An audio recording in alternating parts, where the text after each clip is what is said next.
안녕하세요. 오늘은 펭귄에 대해서 이야기하려고 합니다. 펭귄과 관련된 동화책 이야기를 할 거예요. 여러분, 혹시 귀여운 펭수 캐릭터 좋아하시나요? 지금 말하면서도 펭수님의 특이한 목소리가 생각이 납니다.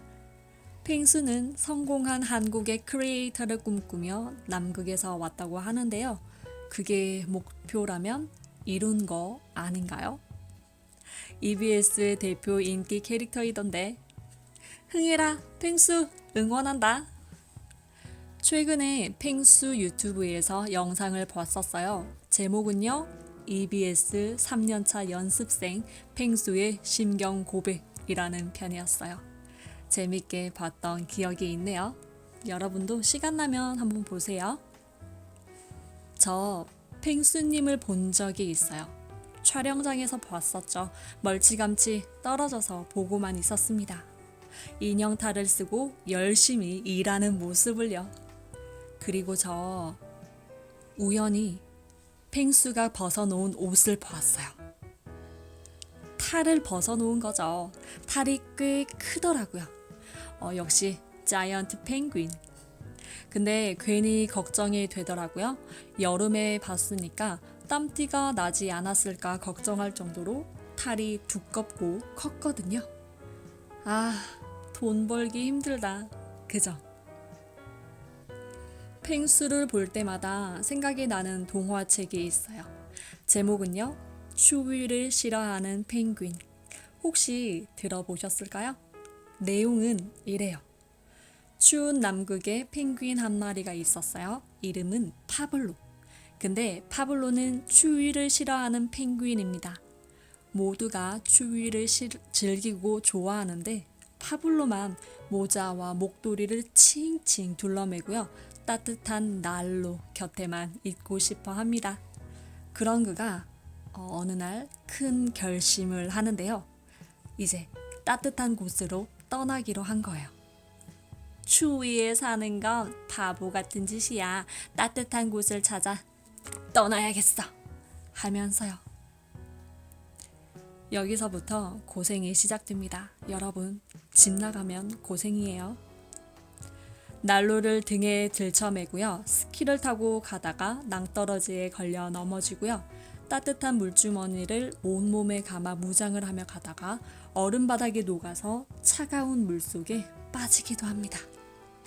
파블로의 남극 탈출기가 실패할 때마다 펭귄 친구들이 구해주기도 해요. 그 후에 어떻게 됐냐고요? 파블로는 결국 야자나무가 있는 섬에 도착을 하죠. 와우, 멋있다. 햇빛이 내리쬐는 모래사장 위에 거북이가 다니는 곳이요. 마지막 장면은 이렇습니다.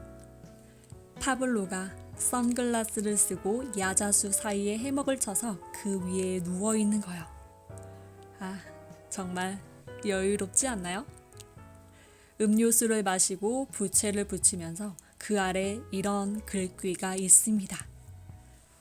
다시는 춥지 않을 거예요.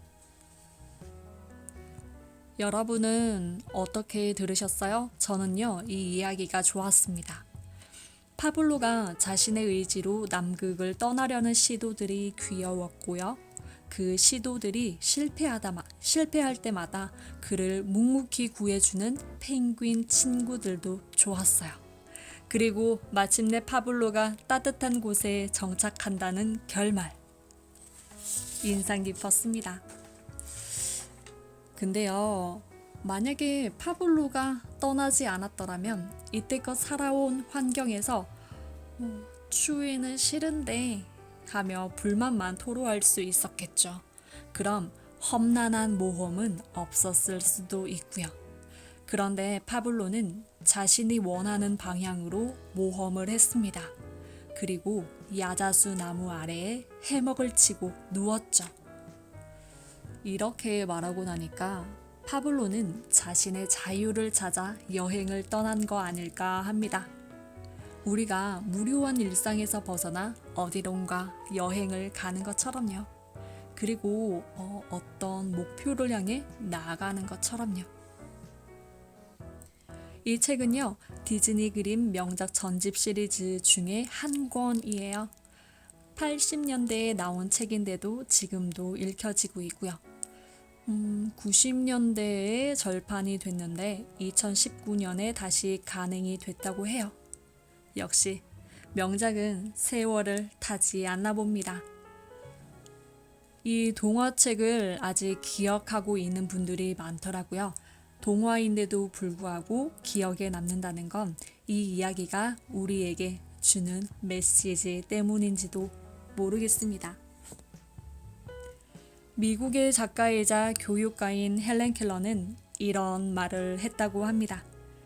인생은 과감한 모험이거나 아니면 아무것도 아니다.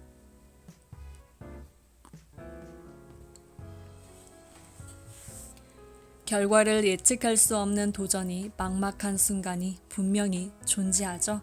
하지만 두려움에 주저한다면 그 어떤 결과도 바꿀 수 없습니다. 우리도 그 두려움에서 벗어나 도전을 해보는 거 어떨까요? 파블로가 여러 고난을 겪으면서도 결국 따뜻한 곳으로 정착하는 이야기처럼요.